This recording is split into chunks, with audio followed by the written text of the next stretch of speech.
Hi campers, Jeff at Waltz Outdoor RV. Today we're going to take some time and talk about some maintenance that you can do easily on your new investment, whether it be a new camper or a used camper.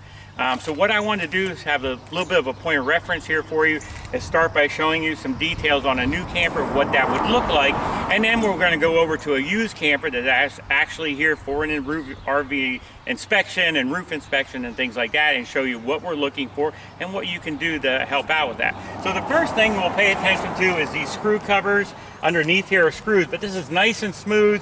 You know, the UV rays hasn't affected this as far as cracking it. So this is, it's brand new. You expect it to be nice, but that's something we're looking for. If we come over to the side here, these are our seams that hold the camper sides together, and we can see that the silicone is really nicely applied. There's no dry cracking here. Again, it's brand new. When they become used, they'll start to crack. You'll see, it'll lose their tension down here where there's nothing at all. And so those are just places that we really want to protect.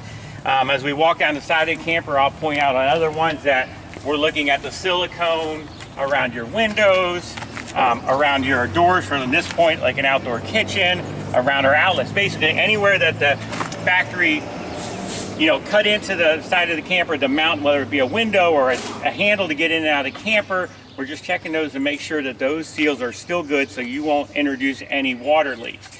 As we walk around the camper, also you want to pay attention to any tail lights, marker lights. Those are really susceptible to damage, so we want to make sure that we're checking those out at all times too. So now that we're on the roof of the camper, we're looking at the seams that go across holding your front nose cap up. Here again, this is a brand new camper, so everything's nice and clean. There's no UV ray damage done. But we're looking at like where they put the antenna mount here to make sure when you're looking at a camper that all that is good. There's no screw holes popping up.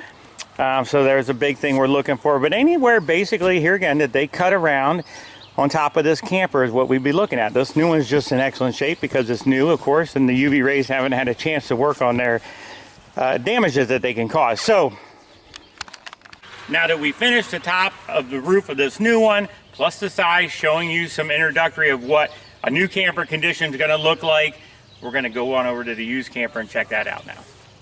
Okay campers, so now we're at a used camper and we're going to look at these seams and seals. So first thing we're looking at is the front of this camper, and we want to point out on this one here, you can actually see where you'd need to get some Dicor on this product and seal up right down in here.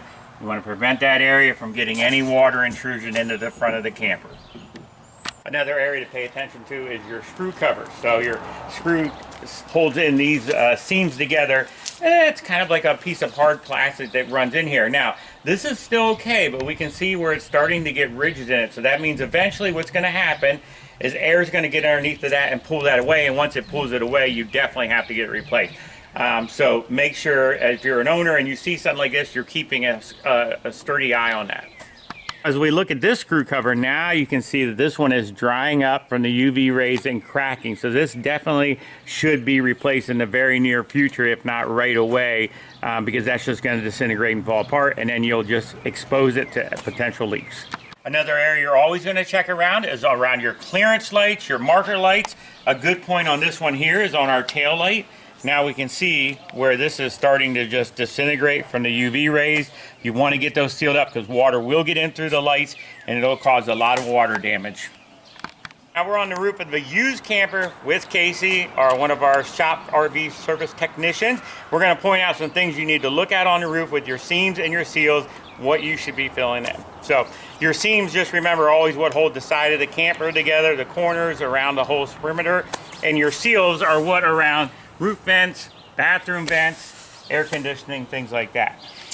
So Casey, point out a couple of things that definitely need to be sealed up here. Areas where you see anything starting to come through, screws, any fastener, and any kind of cracking on this old caulking. You want to use a lap sealant that is self-leveling on the roof, and you use a caulk gun and apply as such. And you can just go right over top of the old stuff. You don't have to do anything prior. You're going to do less damage going over the old stuff than trying to get all the old stuff off. And Casey, how often should we be doing a roof inspection on any new or used camper? Twice a year. Minimum. Rule of thumb, minimum. When you summarize, when you winterize. Anything else that we're looking for as you do that? Your corners is a big deal.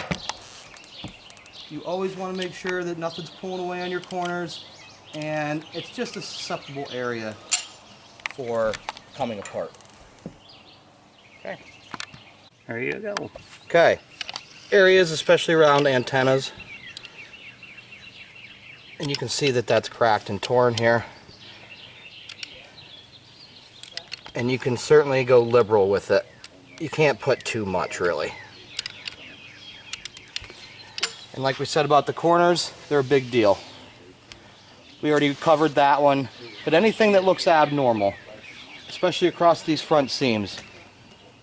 We look at the side of this used camper. Some other things that we're going to look for is possibly needing silicone around these speakers, around your furnace, freshwater tank, vents. So basically, here again, just like we talked about on the roof with Casey, anything that the factory had to drill a hole, to mount something, to put a vent, to put a window, on the sides here, on these kind of things, windows and things like that, we're using silicone. And you're looking for the same thing, anything that might be a gap, some dry cracking around the silicone, stuff that maybe might have got pulled away. So that's what you're looking for. On the seams, here again on these edges that go around the whole top, and then the seals around the roof, you're using a different kind of product, and we can certainly point you in the right direction to do that. That's a lap sealant. Some is auto leveling. On the sides that come down, that's called a non-sag. So a very cheap way to afford that product is really cheap is what I'm getting at. And so it's good routine maintenance, like Casey said, minimum twice a year. But honestly, if you can do it more than that, it is not going to hurt to get up there several times a year and do your due diligence, because you want to protect your investment.